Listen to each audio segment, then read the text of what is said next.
പദാർത്ഥങ്ങൾ സൃഷ്ടിക്കപ്പെടുന്നത് അണുക്കളെ കൊണ്ടാണ്. ഓരോ അണുവിനകത്തും പ്രോട്ടോണും ന്യൂട്രോണും ഇലക്ട്രോണുമുണ്ട്. യുറേനിയം ഒരു രാസമൂലകമാണ്. പ്രകൃതിയിൽ പാറകൾ, മണ്ണ്, ജലം എന്നിവയിൽ യുറേനിയം എന്ന മൂലകം കാണപ്പെടുന്നു. സാധാരണ യുറേനിയത്തിൽ 92 പ്രോട്ടോണുകളാണ് അടങ്ങിയിട്ടുള്ളത്. സാധാരണ ഒരു രാസമൂലകത്തിൽ പ്രോട്ടോണുകളുടെയും അതോടൊപ്പം തന്നെ ന്യൂട്രോണുകളുടെയും എണ്ണം തുല്യമായിരിക്കും. ചില മൂലകങ്ങൾ 2 രൂപത്തിൽ കാണാറുണ്ട്. അവയുടെ പ്രോട്ടോണുകൾ ഒന്നാണെങ്കിലും അവയുടെ ന്യൂട്രോണുകളുടെ എണ്ണം വ്യത്യസ്തമായിരിക്കും. ഇങ്ങനെ ഒരു മൂലകം തന്നെ വ്യത്യസ്തമായ ന്യൂട്രോണുകൾ കാണിക്കുമ്പോൾ അവയെ ആ മൂലകത്തിൻ്റെ ഐസോട്ടോപ്പുകൾ എന്ന് വിളിക്കാം. ഭൂമിയിൽ നിന്നും കുഴിച്ചെടുക്കുന്ന യുറേനിയത്തിൽ 99.27% യുറേനിയം 238 ആണ്. ഇതിൽ 92 പ്രോട്ടോണുകളും 146 ന്യൂട്രോണുകളുമാണ് അടങ്ങിയിട്ടുള്ളത്. യുറേനിയത്തിൽ തന്നെ മറ്റൊരു വകഭേദം കൂടിയുണ്ട്. ഇതിൻ്റെ പ്രോട്ടോണുകൾ 92 ആണെങ്കിലും ന്യൂട്രോണുകൾ 143 ആണ്. ഈ വകുപ്പിൽപ്പെട്ട യുറേനിയത്തെ യുറേനിയം 235 എന്ന് വിളിക്കുന്നു.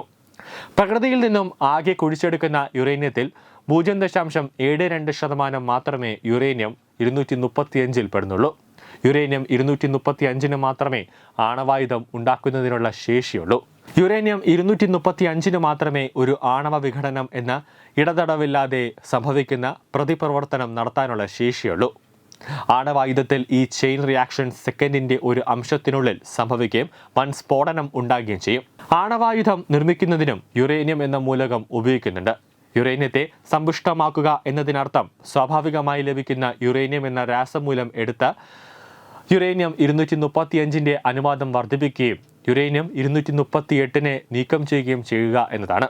നിലവിൽ സെൻട്രിഫ്യൂജ് എന്ന സാങ്കേതിക വിദ്യ ഉപയോഗിച്ചാണ് സമ്പുഷ്ടീകരണം നടത്തുന്നത്. ഇറാനിലെ നദാൻസും അതോടൊപ്പം തന്നെ ഫോർദയും യുറേനിയം സമ്പുഷ്ടീകരണം നടക്കുന്ന ആണവ നിലയങ്ങളാണ്. ഊർജ്ജ ആവശ്യങ്ങൾക്ക് ഉപയോഗിക്കുന്ന സിവിലിയൻ ആണവ റിയാക്ടറുകൾ കുറഞ്ഞ സമ്പുഷ്ട യുറേനിയം ഉപയോഗിക്കുന്നുണ്ട്. അത് 3%-നും 5%-നും ഇടയിൽ സമ്പുഷ്ടമാക്കിയിട്ടുണ്ട്. ഇതിനർത്ഥം സാമ്പിളിലെ മൊത്തം യുറേനിയത്തിന്റെ 3 മുതൽ 5% മാത്രം യുറേനിയം 235 ആണ് എന്നതാണ്. ഒരു ചെയിൻ റിയാക്ഷൻ നിലനിർത്താനും വൈദ്യുതി ഉൽപ്പാദിപ്പിക്കാനും അത് മതിയാകും.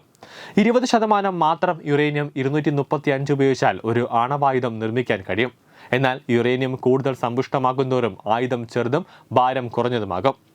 ആണവായുധങ്ങളുള്ള രാജ്യങ്ങൾ സാധാരണയായി 90% സമ്പുഷ്ടമായ ആയുധ ഗ്രേഡ് യുറേനിയം ഉപയോഗിക്കുന്നുണ്ട്. ഇന്റർനാഷണൽ അറ്റോമിക് എനർജി ഏജൻസി പ്രകാരം ഇറാൻ യുറേനിയം സമ്പുഷ്ടീകരണം 60% ഉയർത്തിയിട്ടുണ്ട്. 60% സമ്പുഷ്ടീകരണത്തിൽ നിന്ന് 90%-ലേക്ക് ഇത് ഉയർത്താൻ കഴിയും. അതുകൊണ്ടാണ് ഇറാനെ ആണവായുധങ്ങൾ നിർമ്മിക്കുന്നതിൽ അങ്ങേയറ്റം അപകട സാധ്യതയുള്ളതായി അന്താരാഷ്ട്ര ആണവോർജ്ജ ഏജൻസി കണക്കാക്കുന്നത്. ന്യൂസ് ഡെസ്ക് തത്വമൈ ന്യൂസ്.